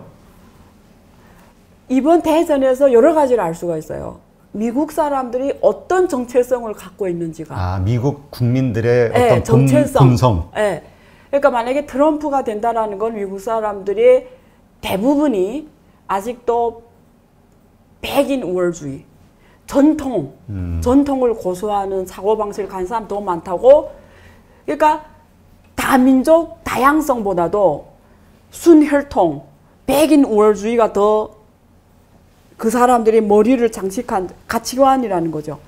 미국 사람들의 가치관이 뭐냐? 백인 우월주의. 그러니까 앞으로 우리 미국을 볼 때 쟤네는 백인 우월주의 나라다. 그러면 백인 우월주의 나라, 미국 우월주의 나라가 세계적 리더가 될 수 있습니까? 그러니까 우리가 한 조직에서 리더라는 한 조직의 리더의 제일 중요한 품성이 뭐예요? 희생? 어떤 예? 희생? 희생이고 책임이잖아요. 내가 이 조직의 리더인데 내가 모든 걸 내 이익을 먼저 챙겨. 그러면 문재인 대통령이 이 나라 리더인데 문재인 대통령이 모든 의사결정에서 내 거 먼저 챙겨요. 그러면 이 나라가 어떻게 될게요? 그러면 만약에 미국이라는 나라가 세계 리더 국가가 되려면 미국이 퍼스트주의하면 세계 리더 국가가 될 수 있어요? 똑같은 논리잖아요. 못 된다라는 거죠. 그러면 미국이 백은월주의고 미국 퍼스트주의 한다는 이 말은 이제는 다시는 세계적 리더 자리를 안 가겠다라는 거거든요. 나는 대상 노릇을 안 하겠다라는. 그래서 트럼프가 모든 글로벌 멀티 조직에서 다 나온 거잖아요. 그렇죠. WHO에서 나갔고 기후 아니 어떻게 기후 조직에서 나가요? 다른 건 다 이해를 해요. 뭐 TPP고 뭐 WHO 그렇다고 막 기분에 나올 수 있는데 기후 조직에서 나오는 건 좀 아니지 않나요? 이제 세계 기후 조직에서 나온 건 좀 아니지 않나요? 이제 지금 환경에 대한 문제가 되게 큰 화두잖아요. 엄청난 화두면 이건 전 세계 인류가 존폐를 결정하는 문제예요. 근데 거기서 어떻게 이렇게 세계적 제일 높은 자리에 있는 나라가 다른 건 난 다 이해된다니까. 그건 이해 안 돼. 그래서 무슨 말이냐면 그 말은 대상 노릇을 안 하고 세계적 책임을 안 지겠다라는 거잖아요. 그럼 우선 한국도 자기 준비를 해야 돼요. 무슨 준비를 해야 되냐? 저런 나라가 우리가 지금 군사 동맹을 맺고 있잖아요. 어떻게 믿습니까? 어떻게 믿어요? 네.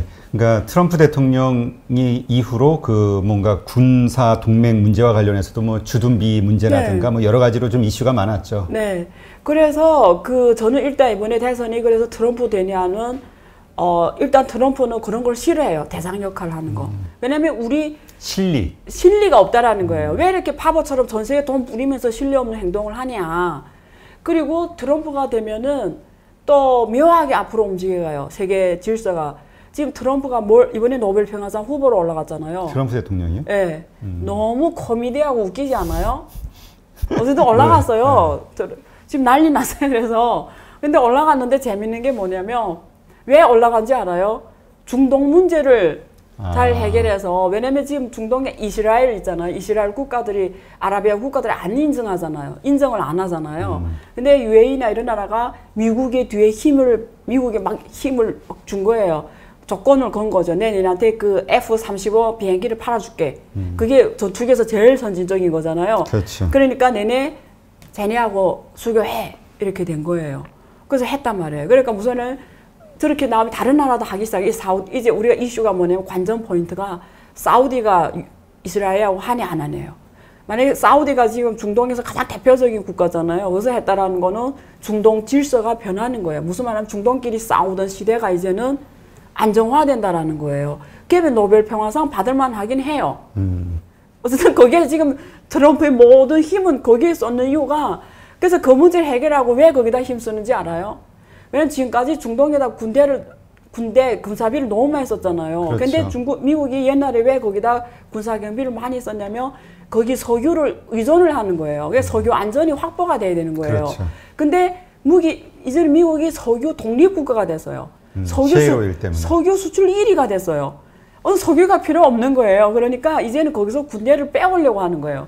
근데 군대를 빼오려고 하는데 거기서 쟤네끼리 너무 싸우고 난리 나면 전 세계 문제가 되는 거죠. 그러니까 걔네 빼와서 어디다 배치하려는지 아나요? 그 군대들을?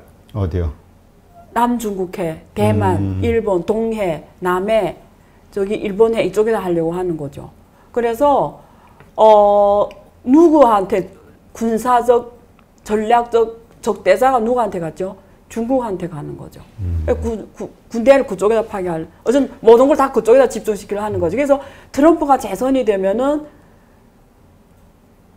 모든 것이 가능해지는 거예요. 앞으로 전쟁까지 가능성으로 봤을 때 된다라는 게 아니고 이렇게 확률이라는 존재성으로 봤을 때. 근데 원래 그런 거 있잖아요. 그 긴장도라는 걸 갑자기 어느 날 갑자기 터질 수 있는 거니까 긴장도가 높아지다. 누가 항상 그런 비유를 드지만 부부싸움 할 때 이혼하려고 싸우는 건 아니잖아요. 싸우다가 이혼하는 거잖아요. 그렇죠. 그러니까 그래서 그게 저는 아쉬운 거고 조금 그렇다고 좀 위험하다고 보는 거고요. 근데 만약에 바이든이 된다 이러면 바이든이 제일 지금 많이 내세우는 게 뭐냐면 기존의 미국의 그 슬로건도 그래요. 기존의 미국의 위상을 다시 찾겠다라는 거거든요. 재건. 그러니까 무슨 말이냐. 기존의 미국이 글로벌 국제 질서에서 리더 역할을 다시 찾겠다라는 거예요. 그러면 그냥 달라졌잖아요. 이전에 리더를 하겠다라는 거는 이제 트럼프가 탈퇴한 모든 조직을 다시 뭐 어떻게 하겠죠. 자기네 식으로. 그러니까 그렇게 할 확률이 높다라는 거고, 트럼프는 지금 WHO에서 나와가지고 단독으로 국가 간에 그런 위생 보건 조직을 만들겠다고 이런 주의예요. 양자 간 뭐. 근데 바이든은 다시 국제기구 뭐 협력이라든가 다사 간 협력이라든가 다양성이라든가, 바이든이 됐다는 건 뭐죠? 미국 사회가 가치관이 다양성과 다인종과 다문화와 이런 걸 인정한다는 거거든요. 그 자유무역에 대한 것도 네. 뭔가 그렇죠. 네. 자유무역이고 그 바이든이 되면은 세계화. 그 TPP 다시 들어갈 거예요. 지금 이름이 옛날에 TPP였다가 미국이 나가면서 이름이 호주하고 일본 주도 CPTPP로 됐어요. 근데 그 WTO는 지금 무력화 시켜놨거든요. 트럼프가. 지금 WTO는 거의 뭐 반신불수예요. 그래서 지금 TPP가 중요한데요. 거기 지금 11개 국가가 있는데, 만약에 바이든이 되면은 다시 TPP 체제로 갈 거예요. 그러면, 어쨌든 그런 방식이라는 거죠. 그리고 이런 문제 좀 많이 해결될 거예요. 이민 문제라든가, 한국의 소수민족 유학 문제라든가, 거기에 있는 이런 뭐, 흑인뿐만 아니고 거기 있잖아요. 멕시코 걔 사람들 뭐라고 부르지? 멕시칸? 뭐. 아니, 맞아. 그런 히스패닉 아니야. 뭐라 그러지? 그러니까 그 이름 뭐라. 나 항상 그거 발음 잘 못하겠어요. 네, 뭐 그런 사람들까지 해서 거기서의 경제적 지위와 정치적 지위와 이런 것들이 많이 좋아지겠죠. 그다음에 근데 그 월가에서는 트럼프 대통령 같은 경우는 뭐 어쨌든 지금 법인세인하고 친기업이잖아요. 그러니까 이제 주가에는 자기 제거 그룹들이 다 기업이니까. 근데 이제 거기서 얼마나 개인적으로 이익 받는지 알아요? 그 금리에서도 그 빚진 거에 이자 따지면 상당하다 그러더라고요. 네. 근데 이제 바이든 후보가 되면 법인세 인상되는 거는 이제 당연한 거고. 네. 그다음에 중국 돈을 풀어야 되니까. 중국도 근데 내심으로는 트럼프가 되기를 기대한다 이런 얘기가 많더라고요. 바이든은 중국의 인권 문제를 조곤조곤 밟아나가기 때문에 더 상대하기가 힘들고 명분이 없다. 그러니까 중국은 이렇죠. 트럼프는 이미 싸워봤잖아요. 트럼프 수가 다 이렇게 했잖아요. 결국 트럼프 존점은 있어요. 그거 아세요? 트럼프가 재미있는 사람인 게 우리가 금융에서 하이 리스크 하이 리턴이라고 하잖아요. 리스크 높은 만큼 수익률도 높잖아요. 예. 트럼프가 딱 그런 주식 같은 사람이에요. 분명히 우리 인류 사회에서 트럼프는 리스크가 큰 존재예요. 네. 대신에 트럼프는 확실한 사람이에요. 이렇게 뒤에서 은근히 이렇게 한 사람은 아니에요. 이득 경제적 나는 이거 요구해. 받을 거 받고. 이거 오히려 편할 수 있어요. 너 원하는 게 뭐니? 중국이 지금 미국이 원하는 몇 개 있잖아요. 네. 알았어. 다 줄게. 이러면 트럼프는 비즈니스맨이니까 봐라. 또 나서서 난 이런 사람이야. 중국도 무릎 꿇게 했어. 또 이런 사람이잖아요. 네. 요즘에 중국에서 나오는 언론 분위기가 좀 그런 분위기로 가는 것 같아요. 오히려 트럼프 대통령을 바라는? 좀 이렇게 좀 미국 쪽에 좀 이렇게 좀 칭해보려는 메시지를 보내고 있어요. 그래서. 언론에서? 네. 그러니까 어떤 식으로요? 예를 들면, 관세 같은 경우에도 이번에 사실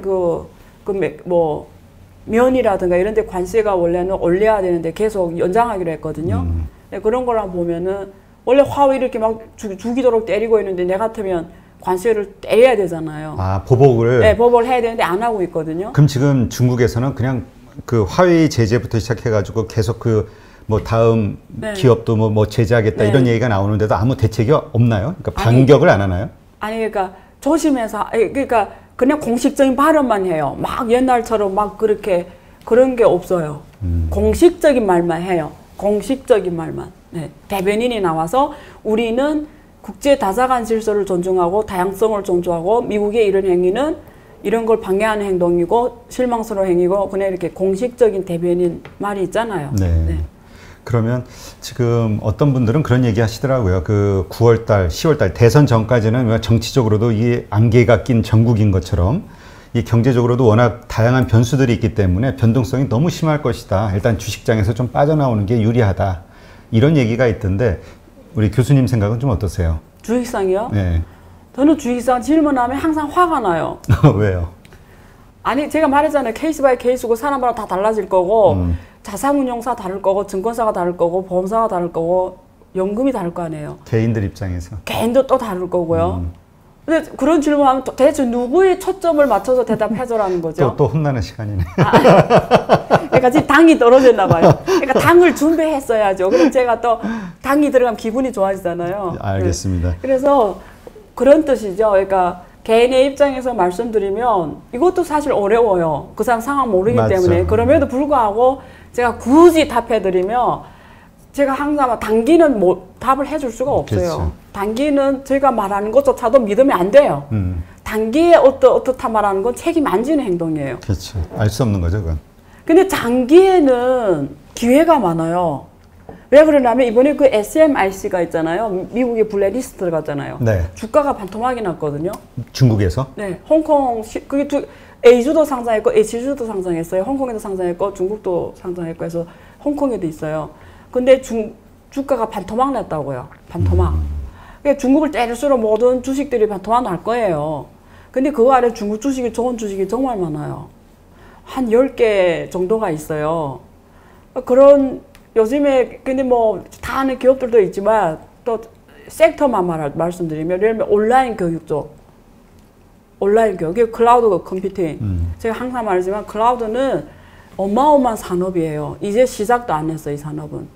작년에 코로나 터지지도 않았잖아요. 작년에 클라우드가 그 전해에 비해서 58% 성장했거든요. 지금 어느 산업이 58% 성장하는 게 있어요. 지금 전 세계 빅테크 기업들은 클라우드 싸움을 하고 있어요. 구글 클라우드냐, 화웨이 클라우드냐, 찡동 클라우드냐, 바이두냐, 뭐 내노라는 빅테크 다 클라우드 하고 있거든요. 한국도 똑같잖아요. 네이버. 앞으로 더 클라우드가 중요해져요. 왜 그러냐면 5 시대에는 왜 지금 클라우드가 아직 힘을 못 쓰냐면 이게 예를 들면 이런 거예요. 5G가 되면 뭐가 좋은지 알아요? 앞으로는 이것도 필요 없어요. 핸드폰 필요 없어요. 이 디바이스가 필요 없어요.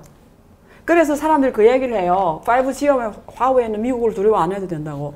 왜냐면 이제 디바이스를 안 해도 되거든요. 모든 것이 핸드폰이 될 수 있어요. 5G 오면. 왜냐면 그게 왜 가능한지 알아요? 핸드폰이 클라우드에 있거든요. 데이터들이. 네. 프로그램이나. 네. 그러니까 어떻게 되냐면 예를 들면 이 시계가 이게 핸드폰이 될 수 있어요. 왜냐면 여기에 프로그램 따따따 누르면 핸드폰 이게 뜨는 거예요. 이게. 이 표면이 이게 여기에 뜨는 거예요. 딱딱 누르면 뭐 말도 해도 되고 뭐 할 거 다 할 수 있는 거예요. 그러니까 근데 지금 왜 안 되냐면 이게 클라우드에 있다 보니까 이게 전송이 중요하잖아요. 근데 4G 시대에는 이런 게 안 되는 거죠. 그러니까 5G면 IoT가 발전하면서 모든 디바이스가 다 스마트폰 기능이 넣을 수가 있는 거죠. 이게 핸드폰이 클라우드에 존재하는 거예요. 그럼 클라우드가 얼마나 커지겠어요? 클라우드에 모든 가상 현실을 다 만들어 놓을 수가 있는 거예요. 그래서 클라우드는 이제 시작도 안 된 거죠. 이게 얼마나 큰 산업이에요. 그래서 이런 기업들, 이런 거 미국에 트럼프가 공부를 안 해서 때리기 힘들 거예요. 그래서 예를 들면 이런 기업이 벌써 거기 3개 정도가 있고요. 온라인 교육도 어마어마한 기업이 너무 많아요. 중국에? 네. 근데 미국하고 한 번 싸울 때마다 주가가 팍팍팍 무너지잖아요. 그럼 우리는 어떻게 하죠? 우리 너무 땡큐죠. 그러니까 오히려 미중 간의 어떤 갈등으로 인해서 네. 반사 이익을 보는 게 네. 이미 중국에 투자를 한 그 주주들은 손해지만 네. 그걸 노리는 새로운 사람들에게는 기회가 될 수 있다. 그렇죠. 예. 그리고 이제 그 말씀은 이제 어쨌든 지금 변동성에 걱정할 만한 주식을 보유하고 있는 것보다 그냥 그 이후까지 안정적으로 성장할 수 있는 어떤 섹터. 저는 그래요. 그 주식을 갖고 있어라. 저는 한 사람의 인생도 그래요. 제가 학생들한테 항상 그 말을 해요. 내 학생들한테 첫 직장이 왜 중요한지를 알려줘. 내 이렇게 말해요. 걔네들한테. 네가 생각해봐. 넌 능력, 왜냐면 성균관대 올 정도면 능력이 비슷하다는 거예요. 네. IQ가. 그러면 자, 첫 직장이 어디에 가냐에 따라서 너는 백화점 물건이 될 수 있고 아니면 동대문 물건이 될 수 있다. 동대문 옷도 똑같아요. 옷이 똑같은 옷인데 우리 사람들 보고 백화점에 하나 걸어놓고 하나 동대문 걸어놓고 가격을 추측하러 가면 사람들이 백화점에 걸려있는 옷을 몇백만 부르지만 똑같은 옷인데 동대문에 걸려있으면 뭐 2만 원을 부를 거예요. 사람도 똑같아요. 능력이 비슷할 때 내가 어디에 있냐에 따라서 내가 어느 단계까지 갈 수 있는지를 결정하는 거예요. 근데 그 중에서 이 사람의 인생에서 가장 중요한 게 사람의 인생을 결정하는 게 뭔지 알아요? 어느 회사를 들어가는 것보다 내가 어느 섹터가 있는 게 더 중요해요. 섹터, 회사보다? 내 학생들한테 이래요. 네가 직장을 고를 때 뭐 삼성전자 커서 삼성전자 가는 게 아니야. 결국 이 기업이 작아서 거절하지 말라고. 그 기업이 하는 업종을 봐라. 그 업종이 만약에 미래 20년, 미래 10년, 20년 굉장히 주도 산업 갈 때 너는 그 업종 가치 네 몸값이 올라간다. 너는 네 자체를 기업으로 생각해라. 그래서 주식 투자 똑같다라는 거예요. 주식 투자라는 게 뭐죠? 내가 삼성전자 주식을 하나 샀어요. 이재용이 99% 갖고 있어요. 난 딱 하나만 갖고 있어도 난 이재용과 파트너예요. 사업 파트너. 하나만 갖고 있지만. 그러니까 무슨 말이냐면 나는 이제는 그 기업의 주인공이에요. 기업이 잘 돼야 내가 잘 되는 거예요. 그러기 때문에 사업인 거예요. 주식 투자라는 게 사업이에요. 그러면 잘 되는 우리 대표님 보고 1억 보고 사업해라면 잘 되는 산업을 고를 거 아니에요. 제가 1억 줄 테니 무슨 사업 할 거예요? 그럼 고를 거 아니에요. 쉬면 안 돼요?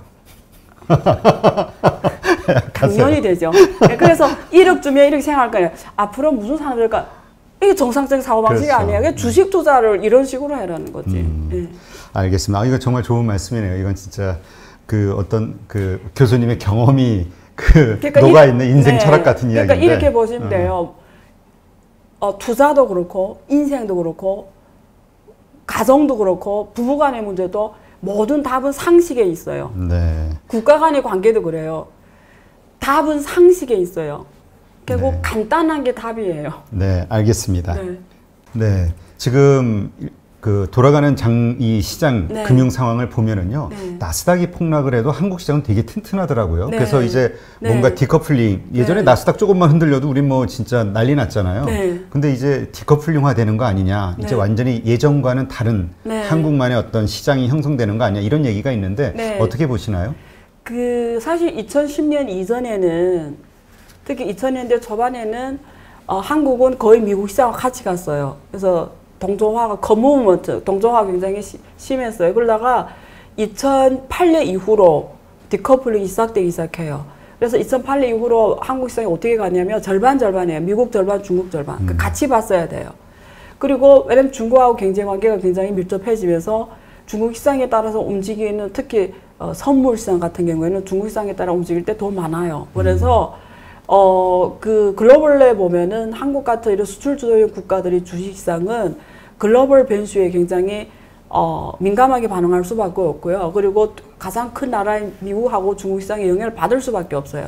근데 그 정도가 미국, 중국이 또 한국이 또 자체 또 안에서의 이런 자체 경제 내용도 있잖아요. 자국 요인, 자기 팩터, 네. 중국 팩터, 미국 팩터가 종합적으로 결정이 되는 거죠. 네. 네.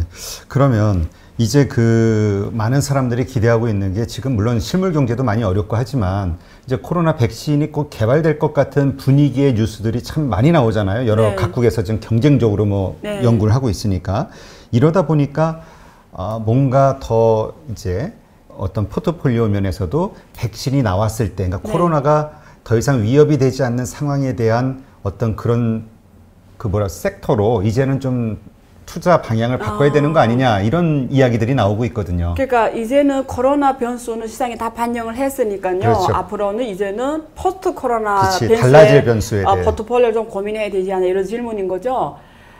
일단 백신에 대해서 저는 이렇게 봅니다. 저는 미국에서 지금 몇 개 회사가 하고 있잖아요. 트럼프는 대선 전에 백신이 나왔다고 지금 발표를 하려고 준비하고 있어요. 한 11월 2일 정도에 발표할 거예요. 백신이 성공했다고. 러시아가 제일 먼저 뭐 성공했다고 말하고, 중국도 지금 50만 명한테 접종을 했는데 항체가 다 성공적으로 돼서 한 명도 환자가 나온 게 없다, 이 정도로 지금 성공했다. 중국의 백신은 그게 백신이라는 게 계속 사람별로 또 그게 변형이 일어나요. 그렇죠. 그래서 그게 백신을 하기가 힘든데 중국 거는 그걸 다 커버했다라는 거예요. 그러니까 지금까지 나온 변이를 다 커버할 수 있는 백신이라는 거예요. 근데 저는 개인적으로 저는 뭐 생물학자는 아니에요. 그러니까 제가 말한 거에 너무 밸류에이션 주지 말고요. 그냥 개인적인 오피니언이에요. 그냥. 그래서 저는 개인적으로 어느 나라 백신도 안 믿어요. 저는 앞으로 백신 나와도 안 맞을 거예요. 그런 얘기 하시는 분들이 많더라고요. 네, 왜 안 믿냐면 이게 우리가 에이즈병을 보면 알아요. 에이즈가 우리가 공식적으로 확인한 건 1981년도예요. 지금 몇 년 지났죠? 한 40년 정도 되잖아요. 지금 내년은 40년, 그러니까 한 40년 보면 되는데, 첫 바이러스는 사실 1860년도에 나왔어요. 근데 인류가 공식적으로 확인하고 이런 건 81년도에 와서 돼서 지금 40년 지났는데 에이즈 백신이 안 나왔어요. 근데 그게 HIV 백신으로 해서 이번 코로나하고 되게 비슷한 거예요. RNA DNA가 아니고 RNA 변형을 일으키는 거예요. 근데 그 백신이 왜 안 나왔겠어요? 40년 지났는데. 그래서 에이즈는 치료제가 있잖아요. 근데 거기도 한계가 있잖아요. 치료제도. 근데 왜 치료제도 한계가 있고 백신이 안 나오냐면 계속 변형하기 때문에 못 만드는 거예요. 근데 나는 코로나도 똑같다고 보거든요. 그래서 저는 지금 에이즈가 40년이 지나서 못 만들었는데 지금 이제 올해 1월에 발견한 거잖아요. 이거는 지금 코로나라는 병을 우리가 작년까지도 몰랐잖아요. 그렇죠. 1월인데 지금 몇 개월이에요 지금. 말이 돼요? 그리고 이렇게 어려운 거 아니어도 일반 백신도 몇 년이 10년이 걸려요. 그러니까 이렇게 어려운 코로나 뭐 RNA 이런 게 아니어도 일반적인 백신도 10년이 걸려요. 그동안 이제 충분한 임상 실험을 아주 풍부하게 해야 되는 거죠. 풍부하게 하고 모든 걸 다 커버하고 또 절차 받고 절차를 뺀다. 트럼프 보고 왜 이렇게 빨리 나오니까 절차를 다 뺐대. 바이든 저쪽 당은 절차를 다 지켜야 되니까 안 되지만 나는 다 없애니까 그때 위험한 거죠. 예, 그래서 저는 안 믿어요. 저는 나오기 힘들다고 봐요. 그러니까 그 임상이 충분하지 못하고 절차가 잘 지켜지지 않았을 때 걱정되는 게 그 부작용이잖아요. 부작용이죠. 우리가 알지 못하는 거지. 우리 네. 몸이 실험 대상이 되는 거잖아요. 그래서 미국에 이미 부작용이 발생해서 다시 다 걷어 들어갔잖아요. 미국에서 접종을 제3 임상 실험 실행하다가 부작용이 해서 또 다 사용 중지했어요 지금. 그래서 저는 굉장히 믿지 않아요, 개인적으로. 근데 이제 그렇게 생각하시는 분들이 의외로 주변에 많더라고요. 그러다 보면은 이게 어떤 뉴스가 나와도 일시적으로는 뭔가 시장에 그런 것이 반영되겠지만 결국은 우리 그런 심리로 돌아갈 것이다라고 보시는 건가요? 근데 저는 그런 얘기 하고 싶어요. 그런데 그렇다 본격적으로 지금 그거잖아요. 그래서 이제는 포스트 코로나 상관없는 산업에 대한 주목도를 여쭤본 거잖아요. 내수주로 옮겨야 되는 거 아니에요? 예. 근데 저는 이렇게 생각해요. 그래서 백신은 어렵지만 치료제는 나올 수가 있다. 지금 에이즈처럼. 에이즈 지금 굴려도 사망률이 낮잖아요. 그렇죠. 네, 그래서 치료제 나온 거에 대해 좀 긍정적으로 봐요. 그래서 그게 치료제가 지금 가장 빨라서 내년 3월 혹은 6월 이렇게 보고 있잖아요. 그래서 치료제에 대해서 오히려 더 주목해보자. 저는 그렇게 보고요. 그 다음에 그 질문은 이렇게 생각할 것 같아요. 앞으로는 코로나 우리가 같이 가야 돼요.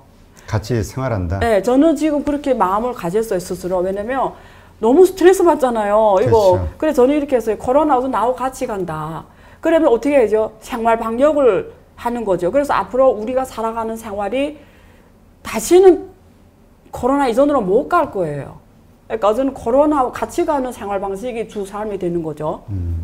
그런 때의 소비에 대해서 우리가 투자를 해야 되는 거죠. 그런 상황에서 발생하는 어떤 소비 시장. 새로운 많은 소비 행태들이 있잖아요. 네. 결국은 언택이네요.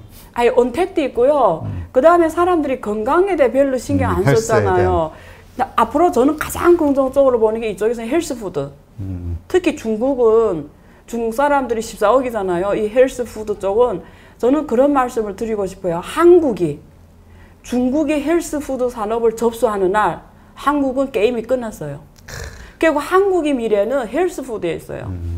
우리가 헬스푸드 오히려 화장품보다도 헬스푸드로 중국 내수장을 가야 돼요. 헬스푸드라는 거에 대한 의미를 우리가 보통 건강식품이라고 표현하잖아요. 건강식품, 건강영양제 다 포함하는 개념이죠. 의약품 말고. 의약품도 포함해서. 근데 그런 뭐 치료의약품 말고요. 건강영양제, 그리고 식품, 그리고 그린푸드 있잖아요. 먹는 걸로 병 치료하는 음식들 이런 거 다 포함하는 게 그거는 어마어마한 시장이에요. 그리고 한국이 좋은 게 뭐냐면 중국 토양은 오염이 됐어요. 그래요? 네, 그래서 중국 토양에서 나오는 거는 아무리 이렇게 절차를 과정을 엄격하게 있어서 잘 만들어도 거기 토양에서 자란 식물 자체가 오염이 됐어요. 그 말씀 들으니까 하나 떠오르는 게 그 인삼, 한국 고려 인삼을 쳐주는 게 중국에서도 인삼이 재배가 된다면서요. 근데 뭐 복잡하게 인삼 말고요. 그 김치 있잖아요. 중국도 배추. 중국도 김치를 엄청 생산해요. 자체 생산량이 김치 수출국이 됐어요, 중국이.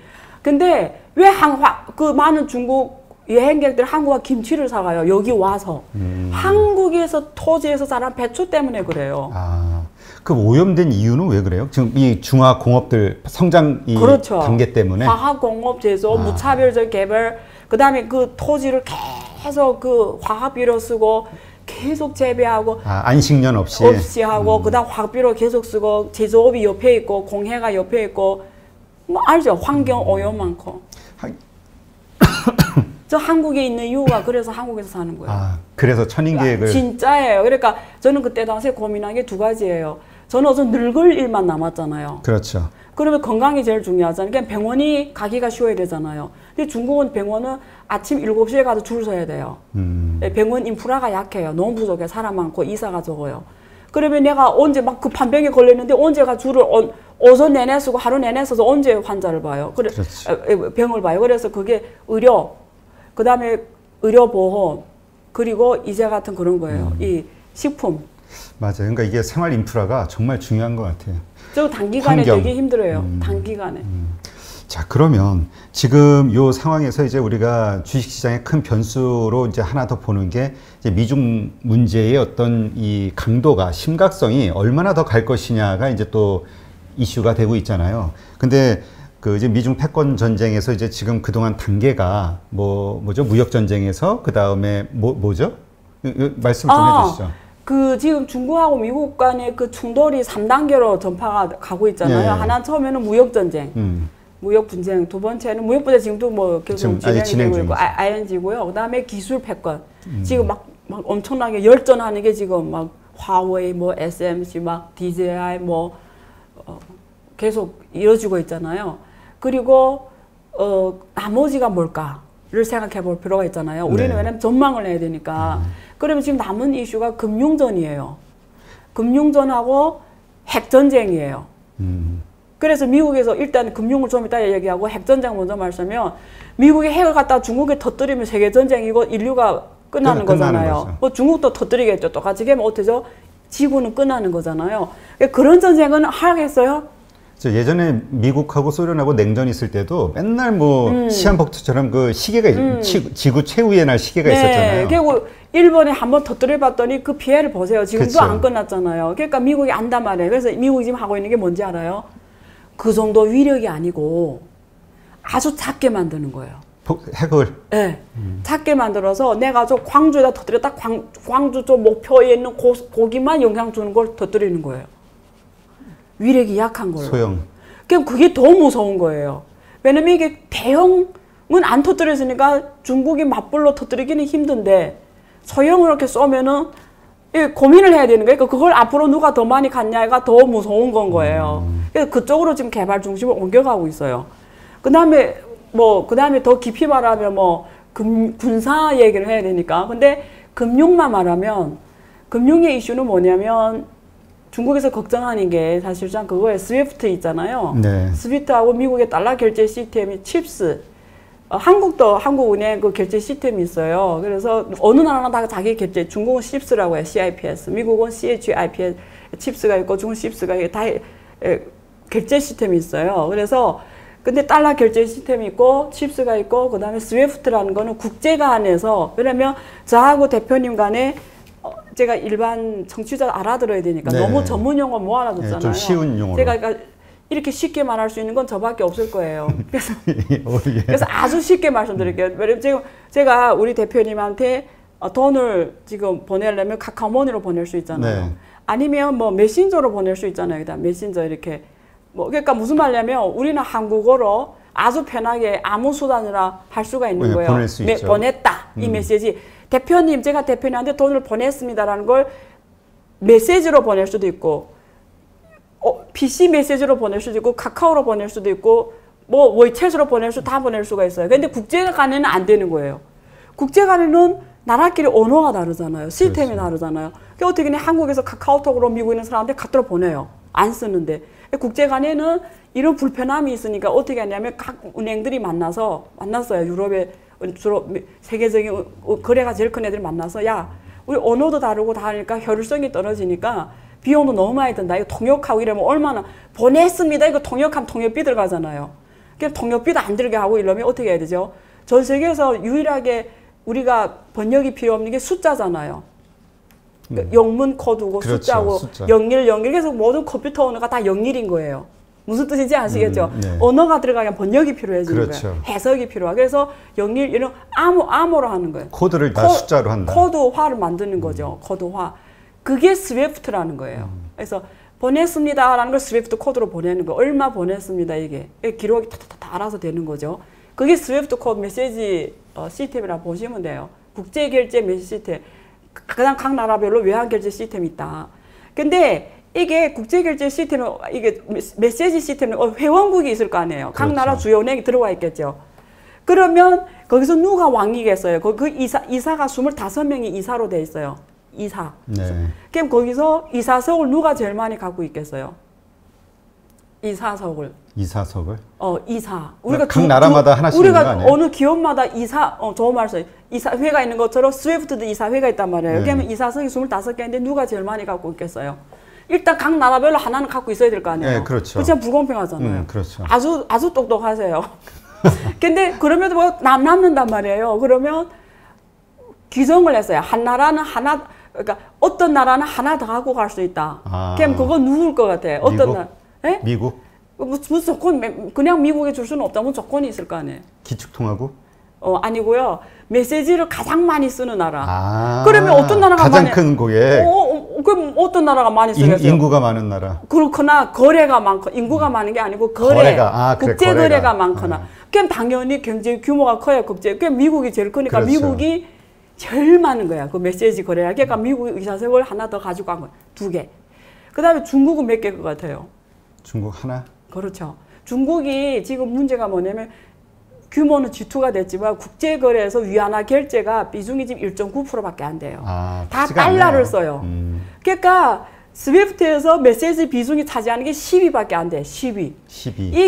이게 딱 보이죠? 2위가 아니라. 예, 이게 미국과의 차이가 나왔죠. 딱. 이게 딱 국력의 차이네. 딱 나오죠. GDP는 세계 2위인데 이 메시지, 스위프트 메시지에서 10위밖에 안 돼요. 그러니까 이 스위프트의 메시지라는 건 돈의 거래, 그 나라의 통화의 거래. 네, 통화의 거래죠. 그러니까 위안화 1.9%밖에 안 되고 달러는 지금 46% 넘으니까 엄청난 거네. 제일 큰 고객인 거지. 그러니까 이 말 다시 하면 뭐죠?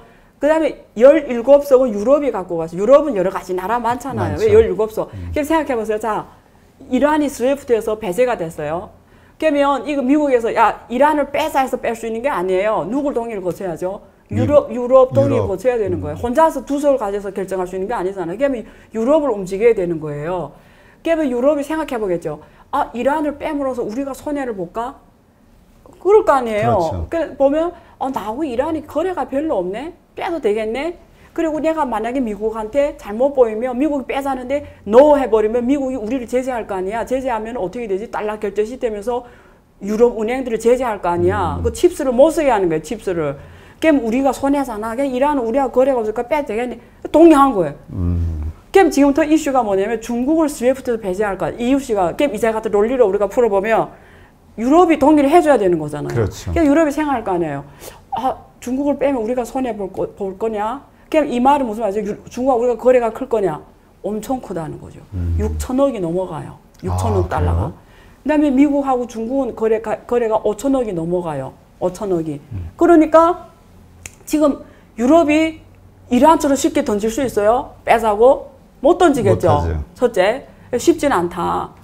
그다음에 그거는 가능해요. 이란을 어떻게 제재하냐면 스텝이 있어요. 스텝 1, 칩스에서 먼저 이란을 제재시켜요. 칩스 달러 결제 스텝에서. 그다음에 유엔에다가 이란 제재를 발의해요. 이란이 어떤 잘못한 게 있다고 해서 유엔에다 제재안을 발의시켜요. 그다음에 스위프트에서 배제시켜요. 이렇게 3단계 걸쳐요. 그럼 중국도 3단계 갈 거 아니에요. 그렇죠. 근데 유엔에서 배제 못해요. 중국 유엔 상임국이에요.